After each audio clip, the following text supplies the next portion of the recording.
Hi friends, welcome to my YouTube channel. How are you all?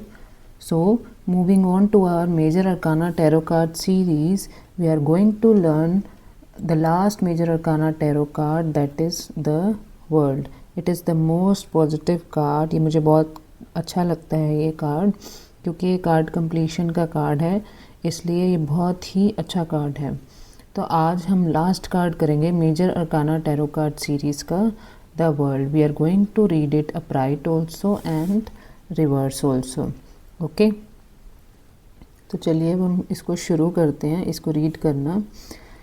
तो सबसे पहले हम जैसे कि मैंने पहले वाली वीडियोस में भी बताया, जब कार्ड आता है हमारे पास पॉपअप होता है तो उसकी वाइब चेक करनी है कि उसकी वाइब कैसी आ रही है। कार्ड को देखते ही पता चल जाता है कि वो पॉजिटिव है या नेगेटिव है। इस कार्ड को देखते ही एक तो बैकग्राउंड्स के कलर से आप देख सकते हैं।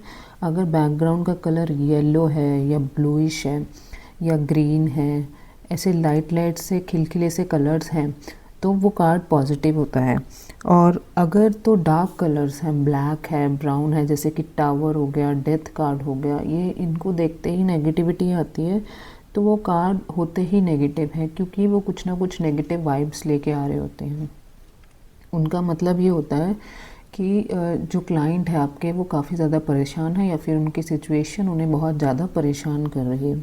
ठीक है, तो आपको पता चल जाता है कि उनकी सिचुएशन क्या है। कई बार क्या होता है कि आपको चेक करने के लिए क्वेश्चन ऐसे पूछे जाते हैं जबकि उनके कार्ड्स पॉजिटिव आ रहे होते हैं, तो आपको डाउट होता है कि ऐसे कैसे हो गया कि ये तो इतनी नेगेटिव सिचुएशन बता रहा है और कार्ड्स पॉजिटिव आ रहे हैं। तो जैसे ही आपको कार्ड्स आते हैं आप वैसे ही बताइए, उसमें कन्फ्यूजन बिल्कुल नहीं होनी है कि आपको कार्ड्स कैसे बता रहे हैं, तो आपको बिल्कुल भी वो नहीं होना है। एक बार मेरे साथ क्या हुआ था कि मेरे को किसी ने चेक किया और मेरे पास 3 ऑफ कप्स आया। 3 ऑफ कप्स जो है सेलिब्रेशन का कार्ड होता है, और वो पर्सन बता रहा था कि मेरी लाइफ में ये प्रॉब्लम वो प्रॉब्लम, जबकि मेरे को तो दिख रहा है कि वो ऐश कर रहा है। तो मैंने उसे बता दिया, भाई आपकी लाइफ में ऐसी कोई प्रॉब्लम नहीं है, आप तो ऐश कर रहे हो। बाद में उसका कॉल आया और उसने सीरियसली बोला कि मैं खुद एक टैरो कार्ड रीडर हूँ और इस वजह से मैं आपको चेक कर रहा था कि आप ठीक बता रहे हो या नहीं। तो ऐसी ऐसी सिचुएशन होती है, जो आपके कार्ड्स बोलें आपको वही जवाब देना है। ठीक है,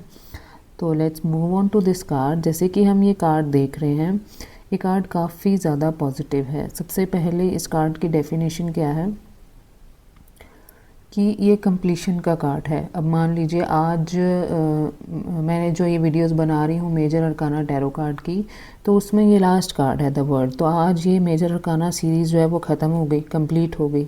तो ये क्या डिपिक्ट कर रहा है? कंप्लीशन। ठीक है, तो ये एक एग्जाम्पल हुआ। ठीक है, आप कोई काम इतने टाइम से कर रहे हैं, मान लीजिए आप सीए के एग्ज़ाम्स दे रहे हैं और वो बार बार आप फेल हो रहे हैं, और मान लो आपने टैरो रीडिंग कराई और ये वर्ल्ड का कार्ड आ गया, तो आपका एग्ज़ाम जो है वो इस बार क्लियर होने वाला है। ठीक है, एकम्प्लिशमेंट का कार्ड है, टास्क कंप्लीशन का कार्ड है। कुछ भी आप काम इतने टाइम से कर रहे हैं जो पूरा नहीं हो रहा था, काफ़ी टाइम से आप स्ट्रगल कर रहे थे, वो कंप्लीट नहीं हो रहा था, तो वो अब कंप्लीट होने जा रहा है। तो मैनी कॉन्ग्रेचुलेशंस टू यू। तो जब ये आ जाता है कंप्लीशन का, तो आप कॉन्ग्रेचुलेशन पहले ही बोल दीजिए, क्योंकि अभी कंप्लीट नहीं हुआ तो वो होने वाला है। ठीक है, एक चीज़ अब इस कार्ड को देखते हैं कि ये गर्ल है, इसके कॉर्नर पे ये राउंड राउंड बना हुआ है। ये क्या डिपेक्ट कर रहा है कि सर्कल ऑफ लाइफ है, मतलब जैसे आप कर्मा करेंगे वैसा आपको मिल जाएगा। अगर आप नेगेटिव कर्मास कर रहे हैं तो आपको उसका रिज़ल्ट नेगेटिव मिलने वाला है। ठीक है, और अगर आपने पॉजिटिव कर्मा किए हैं कि सबके साथ बहुत टाइम से आप अच्छा किए जा रहे हैं लेकिन आपके साथ नेगेटिव हो रहा था, तो अब वो टाइम आ गया है कि आपको आपके कर्मों का फल मिलने वाला है, और आपके साथ भी इतना अच्छा हो जाएगा कि आप वो सारी बातें भूल जाएंगे जो जो भी स्ट्रगल आपने किया है। ठीक है, और इसके हाथ में जो ये दोनों वैंड्स हैं, ये वैंड्स आपको याद है कि ये वैंड्स मैजिशियन के कार्ड में भी वो वैंड्स हैं। मैजिशियन शुरू का कार्ड था, है ना, तो वो उस टाइम पे सारी चीज़ें लर्न कर रहा था कि क्या अवेलेबल उसके पास रिसोर्सेज है, वो क्या अचीव करना चाहता है, वो एक माइंड में अपने लेके आ रहा था। और आज वो दिन है जब वही वैंड्स जो हैं उसके हाथ में है और टास्क जो है वो कंप्लीट हो चुका है। मतलब मैजिकल पॉइंट ऑफ व्यू से जो पर्सन था, जो सोचा था उसने, वैसा उसको मिल गया है। मतलब ये ड्रीम कम ट्रू का कार्ड है, जो जैसा आपने सोचा था वैसा ही डिज़ायर्ड चीज़ आपको मिल चुकी है, ठीक है। और एक चीज़ इस कार्ड के अंदर है, ये जो 4 एनिमल्स बने हुए, एक गर्ल है, तो ये 4 जो एनिमल्स बने हुए हैं, तो इसमें ये कौन से वाले कार्ड में थे? ये व्हील ऑफ फॉर्च्यून के कार्ड में थे, ठीक है। अभी आपने मेरी पहले वाली वीडियोस नहीं देखी हैं तो पहले आप उनको एक एक करके आप कार्ड को स्टडी कीजिए पहले, मतलब शुरू से आप मैं यही एडवाइस करूँगी कि आपने अगर मतलब ऐसे बीच में कार्ड को स्टडी नहीं करना, नंबर 1 से लेके फुल कार्ड से लेके आपको स्टडी करना है, ठीक है। तभी आपको ये कार्ड समझ में आएंगे, क्योंकि ये लाइफ के जर्नी के कार्ड्स हैं सारे मेजर अरकाना टैरो कार्ड्स, ठीक है। तो ये व्हील ऑफ फॉर्च्यून में दिए गए थे, जबकि उनका क्या मतलब था, वो 4 आपके एस्ट्रोलॉजिकल साइन थे, taurus, Leo, Scorpio and Aquarius, ठीक है। तो वो जो व्हील ऑफ फॉर्च्यून में बताया गया था कि आपकी लाइफ में आगे पॉजिटिव चेंजेस आने हैं, तो उस टाइम पे जो चेंजेस आए थे तो उनका रिज़ल्ट जो है वो अब आया है, ठीक है। जो व्हील ऑफ फॉर्च्यून ने क्या बताया था कि आपकी लाइफ में अब अच्छा होना शुरू हो गया है, तो वो अच्छा होके अब वो टास्क जो है वो बिल्कुल कंप्लीट हो चुका है, ठीक है। तो मेजरली इसका मीनिंग यही है कि आप जैसा चाह रहे थे वैसा हो गया। और दूसरा एक चीज़ और है, द वर्ल्ड का कार्ड है, ये ट्रैवल का कार्ड है। कोई भी ट्रैवल से रिलेटेड क्वेश्चन होता है तो वो पर्सन ज़रूर घूमने जाएगा, या फिर कोई बिज़नेस ट्रिप पे जा सकता है, किसी भी काम से वो बाहर जा सकते हैं विद एनी रीज़न, को रीज़न कोई भी हो सकता है, वो पर्सन बाहर जाएगा, अपनी कंट्री से बाहर जाएगा, ठीक है। तो चलिए अब हम इसको डिफरेंट पॉइंट ऑफ व्यू से स्टडी करते हैं। सबसे पहले हम देखेंगे लव एंड रिलेशनशिप के मैटर में। अगर आप अभी सिंगल हैं और कोई पर्सन, डिज़ायर्ड पर्सन ढूंढ रहे हैं, तो आपने अपनी लाइफ में बहुत मेहनत की है, मतलब आप इतने टाइम से आपका ये नेचर नहीं है कि फटाफट आपने लाइफ पार्टनर पसंद किया और आपको एकदम से आ गया। आपकी लाइफ में स्ट्रगल्स रहे हैं पार्टनर्स ढूंढने में, तो वो भी इतने पार्टनर्स आपने देखे हैं, ऐसा नहीं है कि आपने एक देखा या 4-5 देखे, कम से कम बहुत सारे पार्टनर्स आपने देखे हैं और स्ट्रगल फेस किया है। और आपको एक टाइम आपका ऐसे आ गया था कि आपको लगता था कि मुझे सही पार्टनर मिलेगा नहीं, मुझे डिज़ायर्ड पार्टनर नहीं मिलेगा। तो अब वो टाइम आ गया, जैसा आप चाह रहे थे वैसा पार्टनर आपको मिलने वाला है, या फिर हो सकता है कि मिल चुका है, आपके सामने है, बिल्कुल आपको उसका रिश्ता आपको आने वाला है, ठीक है। और मैरिज के उसमें भी यही है कि आपकी मैरिज भी होने वाली है, एंगेजमेंट होने वाली है, ठीक है।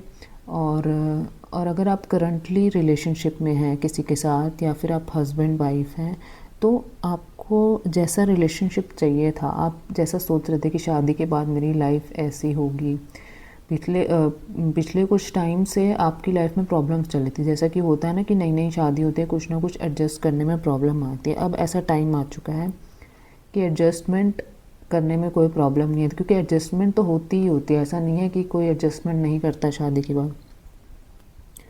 तो वो अब दोनों जनों ने, हस्बैंड और वाइफ ने, दोनों ने अब एडजस्ट करना सीख लिया है, एक दूसरे की प्रॉब्लम्स को एक्सेप्ट किया है, और अब वो खुशी खुशी रह रहे हैं। मतलब जो हैप्पीनेस का लेवल है वो काफ़ी अब इंक्रीज़ हो चुका है। मतलब लाइफ जो है, जैसे ये बिल्कुल स्मूथ है ना, लाइफ बिल्कुल अब स्मूथ चल रही है, कोई प्रॉब्लम नहीं है। और अगर क्लाइंट आपको बोले कि फिर भी प्रॉब्लम है, तो आप उन्हें समझाइए कि प्रॉब्लम फिर वही है ना कि आप ज़बरदस्ती लेके आ रहे हैं अपनी लाइफ में, क्योंकि एज सच कोई प्रॉब्लम नज़र नहीं आ रही है। क्योंकि कई लोग ऐसे होते हैं कि ज़बरदस्ती प्रॉब्लम को लेके भी आते हैं अपने माइंड से, कि वो सेटिस्फाई नहीं होते। उन्हें समझाइए कि आपका फिर सेटिस्फेक्शन लेवल कम है, आपको चीज़ों से सेटिस्फाई नहीं हो रहे, क्योंकि आपके पास सब कुछ है फिर भी आप सेटिस्फाई नहीं हैं, ठीक है। अब हम इसको करियर पॉइंट ऑफ व्यू से देखेंगे। करियर पॉइंट ऑफ व्यू से अगर आप जॉब ढूंढ रहे हैं तो आपने काफ़ी स्ट्रगल किए हैं, आपने हर जगह रिज्यूम दिया है, आपने अपनी लाइन भी चेंज की है करियर के लिए। मतलब इतना स्ट्रगल किया है कि अब आप थक चुके थे, कि आपको ऐसा लगता था कि मुझे अब जॉब नहीं मिलेगी या फिर मैं सेट नहीं हो पाऊँगा, ऐसा आपको फीलिंग आती थी। आपको आपकी डिज़ायर्ड जॉब नहीं मिल रही थी, या फिर कोई आप टफ़ एग्ज़ाम दे रहे थे, मान लीजिए आप सीए का एग्ज़ाम दे रहे हैं, या फिर कंपटीशन एग्ज़ाम होते हैं ना, बैंक्स के हो गए, या फिर एसएससी सीजीएल, आप कुछ ऐसा एग्ज़ाम दे रहे थे जो कि क्लियर नहीं हो रहा था, जो अब होने वाला है। आप ऐसा मत कीजिएगा कि अब आप अटैम्प्ट ना दें। अटैम्प्ट अब आपको ज़रूर देना है, क्योंकि आप उसमें क्लियर होने वाले हैं। लाइफ की सक्सेस अब आपको मिलने वाली है, ठीक है। तो अगर आप करंटली किसी जॉब में हैं, करंटली किसी प्रोफेशन में हैं, तो हो सकता है कि आपकी प्रमोशन आपको मिल जाए, आपको मॉनेटरी बेनिफिट मिल जाए, आपकी सैलरी इंक्रीमेंट हो, आपके जो बॉस हैं आपसे बहुत ज़्यादा सेटिस्फाइड रहेंगे। अब मतलब स्मूथ चलेगी जॉब आपकी, बिल्कुल कोई प्रॉब्लम नहीं आएगी। जो वर्किंग एनवायरनमेंट है वो भी बहुत ही पॉजिटिव चलेगा। रिवॉर्ड्स एंड रिकॉग्निशन आपको मिलने वाला है। हो सकता है कि आपने किसी कंपटीशन में पार्ट लिया हो तो उसमें आपको रिवॉर्ड मिले, मतलब आपको ऐसा लगेगा कि आप रिकॉग्नाइज हो रहे हैं, आपको पूछा जा रहा है आपकी जॉब के अंदर। मतलब ऐसा नहीं है कि आप जॉब पे बस जा रहे हैं, आपको कोई सेटिस्फेक्शन नहीं हो रही है, आपको अपनी जॉब से पूरी तरीके से सेटिस्फेक्शन होएगी। और अगर आप बिज़नेस कर रहे हैं, आप जितनी डिज़ायर सेल्स करना चाहते थे, जितना प्रॉफिट आप अर्न करना चाहते थे, आपको उतना ही मिलेगा, ठीक है, जैसा आप चाह रहे थे। और कोई एज सच कोई हर्डल्स नहीं है बिज़नेस के अंदर। Working environment is also so much cool. और हो सकता है कि आप बिज़नेस ट्रिप पे जाएं, किसी कोई बाहर का ऑर्डर आपको मिल जाए, तो आप उस ऑर्डर को फुलफ़िल करने के लिए कहीं बाहर जाएं। और अगर आप जॉब पे हैं तो कई बार जॉब में भी ऐसे रिवॉर्ड्स मिलते हैं ना कि आपको ये ट्रिप दिया जाता है, तो वो भी चीज़ें पॉसिबिलिटीज़ हैं, as per depend on question, ठीक है। अगर फाइनेंस पॉइंट ऑफ व्यू से देखें इस कार्ड को, तो फाइनेंशियल नीड्स आपकी बिल्कुल फुलफ़िल हो चुकी हैं। जो प्राइस, अगर मान लीजिए आपने किसी प्रॉपर्टी में इन्वेस्ट किया है, तो जो प्राइस आप चाह रहे थे, मान लो आपने उसमें उसको सेल करने के लिए ही इन्वेस्ट किया था, तो आपका जो डिज़ायर्ड प्राइस है वो अब रीच हो चुका है, आप उस प्रॉपर्टी को बेच सकते हैं, ठीक है। आप जैसे सोच रहे थे कि इस प्रॉपर्टी का इतना प्राइस हो जाएगा तो मैं बेच दूँगा, तो अब वो टाइम आ चुका है, ठीक है। आपने मान लीजिए कुछ शेयर्स खरीदे, आपने कुछ माइंड में सोचा होगा ना कि ये शेयर इतने का हो जाएगा तो मैं सेल आउट कर दूँगा, तो अब वो शेयर उतने का हो चुका है, अब आप उसे सेल कर सकते हैं। वो हाइप पे है, वो कहते हैं ना 52 वीक हाइक पे है वो, आप उसे सेल आउट कर सकते हैं। हो सकता है वो आगे जाके गिर जाए, तो बेटर है आप उसे सेल कर दीजिए। वो वाला टाइम है हाइप वाला, ठीक है। और इसका थर्ड पॉइंट ऑफ व्यू है हेल्थ पॉइंट ऑफ व्यू से इसको देखें तो आप कंप्लीटली हेल्दी हैं, मतलब टच वुड कि कोई बीमारी नहीं है आपको। और हो सकता है कि आपको पहले कोई इशू हो, कोई बीमारी, कोई डिसीज़ आपको पहले से हो, और जिससे आप कंप्लीटली अब हेल्दी हो चुके हैं। मान लीजिए कि कोई लंबी बीमारी आपको चल रही हो, और अब वो टाइम आ चुका है कि आप कंप्लीटली हेल्दी हो चुके हैं। और अब आपने देखो ये कितनी स्लिम ट्रिम है ये लड़की, इट मीन्स आपकी एक्सरसाइज भी पूरा टू द पॉइंट है, आपकी डाइट भी टू द पॉइंट है। आप जैसी डाइट ले रहे हैं आप वैसी लीजिए, और गुड डाइट लेंगे तो बहुत ही अच्छा है, क्योंकि आजकल फूड एडल्ट्रेशन काफ़ी ज़्यादा हो रही है। तो आप अच्छी डाइट लीजिए, एक्सरसाइज कीजिए, हेल्थ में आपकी कोई प्रॉब्लम नहीं है। और अगर पहले से कोई प्रॉब्लम चलती आ रही है तो अब वो बिल्कुल ठीक हो चुकी है, ठीक है। तो there is no issue in case of health. तो चलिए अब हम इसको रिवर्सल में स्टडी करते हैं। रिवर्सल में ये कार्ड क्या कहता है? अपराइट में ये क्या कह रहा था कि टास्क आपका कंप्लीट हो गया, बहुत टाइम से मेहनत कर रहे थे, अब वो दिन आ चुका है कि आपको जैसा चीज़ चाहिए थी वैसी मिल चुकी है। रिवर्स में ये क्या कहेगा कि आप इतने टाइम से मेहनत कर रहे थे, आपने इतने अटेम्प्ट दिए, ठीक है, लेकिन इस बार भी क्या हुआ, फेल हो गए। वो जो मेहनत है वो अभी भी जो है वो पूरी नहीं हुई। रिवर्सल का सीधा सा मीनिंग यही है कि आपका टास्क आपका कंप्लीशन पे था, लेकिन कुछ ऐसे रीजंस की वजह से वो रह गया। कुछ भी रीजंस हो सकता है, वो रीजंस आपको कार्ड निकाल के पता चलेगा, ठीक है। वो रीजंस आपको कार्ड निकालना है कि क्या वजह रहे कि इस बार भी आप फेल हो गए, क्या वजह रही कि इस बार भी आपको वो प्रोजेक्ट नहीं मिला जो आप चाह रहे थे, क्या वजह रही कि आप इस बार भी आपको पूरा पूरा विश्वास है कि आपको जॉब मिल जाएगी, लेकिन वो नहीं लगी। हो सकता है कि किसी की नज़र लगी हो, या फिर हो सकता है कि अभी वो टाइम ही नहीं आया कि मतलब आपको वो चीज़ मिले, या फिर हो सकता है कि वो चीज़ आपके लिए बनी ही ना हो, इसलिए वो आपको नहीं मिली। तो जो भी रीज़न्स हैं वो आपको नेबर कार्ड से पता चलेंगे, या फिर उसके लिए आप सेपरेट कार्ड निकालें कि क्या रीज़न रहा है कि आपको आपके डिज़ायर्ड चीज़ जो है वो नहीं मिली।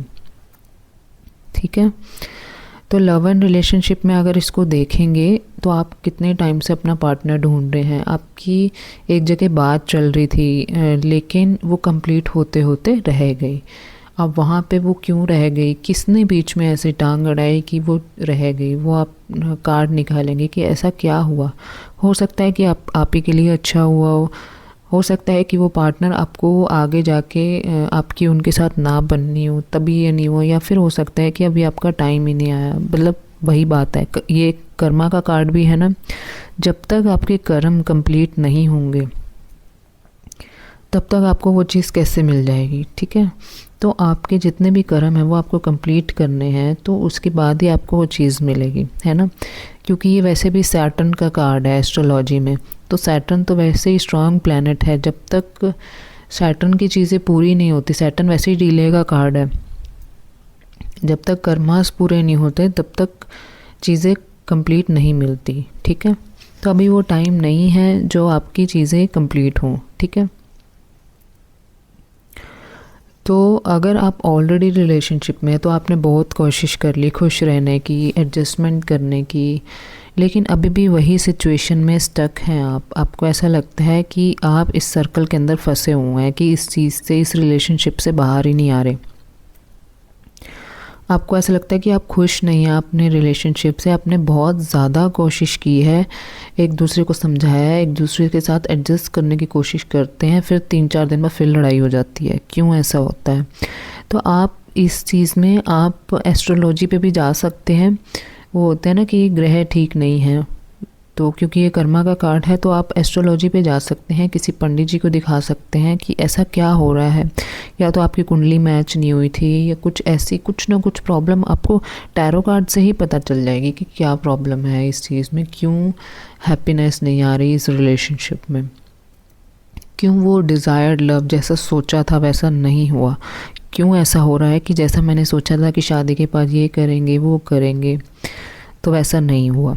ठीक है, और दूसरी बात, ये ट्रैवल का कार्ड भी है, तो ट्रैवल भी आपका कहीं ना कहीं कैंसिल हो गया किसी वजह से। मान लीजिए आप हनीमून पे जा रहे हैं तो वो कैंसिल हो गया, आपका पासपोर्ट नहीं मिला, रीज़न कुछ भी हो सकता है। मतलब चीज़ों में आपके डिले आ गया, एंड में आके डिले आ गया। रिवर्सल कार्ड सीधा सा मीनिंग मैं यही बता दूं कि एंड में आपके डिले आ गया, मतलब मूड ऑफ हो गया, मूड बहुत ज़्यादा ख़राब हो गया, क्योंकि आप बिल्कुल टू द पॉइंट पे थे। ठीक है, अब जैसे ये होता है ना कि कई बार ऐसे होता है कि आपको कोई बता देता है कि आपकी इस महीने तक शादी हो ही जाएगी, लेकिन वो मंथ आया फिर भी शादी नहीं हुई, तो आपको ऐसा लगा कि ये तो कंप्लीट होने ही वाला था, ये चीज़ तो मेरी कंप्लीट होने ही वाली थी क्योंकि किसी ने बताया था, लेकिन फिर भी नहीं हुआ। ऐसा क्या प्रॉब्लम आ रही है? तो आप किसी एस्ट्रोलॉजिकल पे जा सकते हैं, एस्ट्रोलॉजर पे जा सकते हैं, ताकि वो आपको बता दे कि क्या प्रॉब्लम है। अदरवाइज़ आप टैरो कार्ड से भी पता कर सकते हैं कि क्या प्रॉब्लम आ रही है। ठीक है, तो अगर हम फाइनेंस पॉइंट ऑफ व्यू से देखें तो अप डाउन्स हैं। अगर शेयर मार्केट की बात करें तो शेयर कभी ऊपर जाता है कभी नीचे जाता है, आपको वो पॉइंट नहीं मिल रहा है जहाँ पे आपको सेल करना था। अगर वो पॉइंट आया भी है तो आपने उस टाइम पे सेल नहीं करा, गलती कर दी, आपने लालच में आके उसको सेल नहीं करा, तो आपको वो प्रॉफिट नहीं मिला जैसा आपने डिज़ायर किया था। ठीक है, और अगर प्रॉपर्टी की बात करें,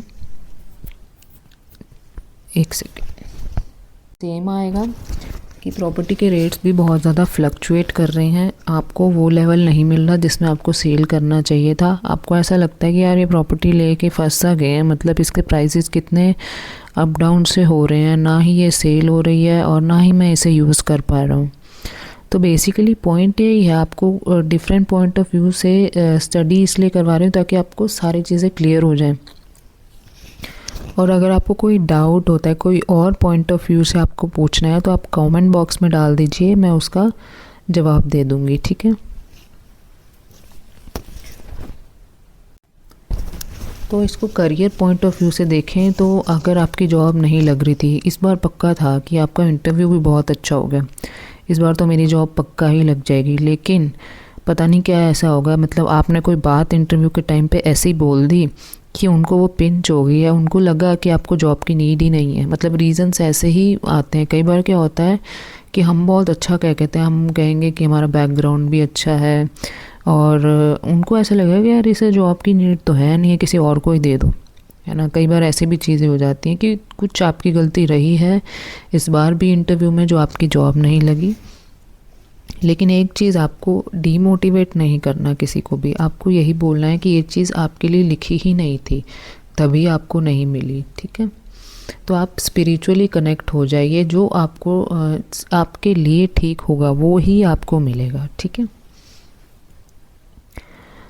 तो अगर आप बिज़नेस पॉइंट ऑफ व्यू से इसको देखते हैं, तो आपका कहीं बिज़नेस ट्रिप था, जो प्रोजेक्ट आपको मिलने वाला था वो कैंसिल हो गया, हो सकता है आपकी फ़्लाइट लेट हो गई, कुछ भी रीज़न हो सकते हैं, ठीक है। डिले हो गया है उस प्रोजेक्ट के अंदर जिसके लिए भी आप जा रहे थे, ठीक है। और हो सकता है कि अच्छे के लिए ही हुआ हो। कई बार होता है ना कि ये फ़्लाइट डिले हो जाए या कुछ भी डिले हो जाए तो वो आपके अच्छे के लिए होता है, क्योंकि कई बार होता है कि उस चीज़ का एक्सीडेंट हो जाता है। तो जो चीज़ जो हो रहा है, बस इस चीज़ को एक्सेप्ट कीजिए कि जो जो हो रहा है वो अच्छे के लिए ही हो रहा है। जो भी डिले आया है आपकी लाइफ में वो अच्छे के लिए ही आया है, क्योंकि हमेशा जब भी डिले आता है वो अच्छे के लिए ही आता है, आपको और बेस्ट मिलना है इससे, ठीक है। अगर इसको हेल्थ पॉइंट ऑफ व्यू से देखें तो हेल्थ से आप परेशान हो चुके हैं, मतलब ऐसा लगता है कि इस हेल्थ की वजह से आप कुछ और कर नहीं पा रहे हैं, इसी हेल्थ के चक्रव्यूह में आप फंसे हुए हैं। आपकी हेल्थ ठीक नहीं रहती, मतलब ऐसा कोई इतना मेजर डिसीज़ नहीं है, लेकिन आप अपनी हेल्थ से मेंटली बहुत ज़्यादा परेशान रहते हैं, उसी में ही घूमते रहते हैं। आप क्या करेंगे, एक डॉक्टर के पास जाएंगे, फिर दूसरे के पास जाएंगे, फिर तीसरे के पास जाएंगे, एक की दवाई खाई, दूसरे की दवाई खाई, आपको यही नहीं पता चलता कि किससे आराम आ रहा है, आप बस घूमते जा रहे हैं डॉक्टर के पास। तो आपको एक पर्टिकुलर चीज़ रखनी है, आपको जो भी प्रॉब्लम है आप एक स्पेशलिस्ट डॉक्टर को दिखाइए ताकि आपको आराम आए उस चीज़ से। ये नहीं कि इधर उधर भागा कि मेरे को यहाँ से नहीं आराम आ रहा तो दूसरे को दिखा दो, ऐसे क्लैशेस होते हैं। और ज़्यादा दवाइयाँ लेना भी ठीक नहीं है, जो पर्सन ज़्यादा दवाइयाँ लेता है वो और परेशान होता है अपने, ठीक है। तभी आपको ऐसा लगेगा कि आप बस झूम रहे हो अपनी हेल्थ की प्रॉब्लम की वजह से, आप कुछ कर नहीं पा रहे हो, आगे बढ़ नहीं पा रहे हो, ठीक है। So thank you so much. I just hope आपको सारे कार्ड्स के मीनिंग बहुत अच्छे से समझ में आए हो मेरे से। अगर कोई पॉइंट ऑफ व्यू रह गया हो, कोई क्वेश्चन हो आपके माइंड में, तो आप कमेंट बॉक्स में डाल देना, मैं उसका रिप्लाई ज़रूर करूँगी। और मैं ये एक चीज़ एडवाइस करूँगी कि आपको अगर वीडियोस देखनी हो तो आप शुरू से देखें, फुल कार्ड से शुरू करें, आपको सब कार्ड्स एकदम से टिप्स पे याद हो जाएंगे बिल्कुल। और जब आप टैरो रीडिंग करेंगे बिल्कुल आपको आसानी हो जाएगी इसको रीड करने के लिए। विदाउट मीनिंग याद किए बिल्कुल ही आप टैरो रीडिंग मत करो, क्योंकि वो मीनिंग उल्टा चला जाता है। आपने तो बता दिया कि उस पर्सन, जबकि उसका मीनिंग कुछ और था। बिल्कुल आपको इजी फील होगा, आपका कनेक्शन बहुत स्ट्रॉन्ग हो जाएगा। आप एक बार सारी वीडियोस को देखो, ठीक है। Okay, thank you so much.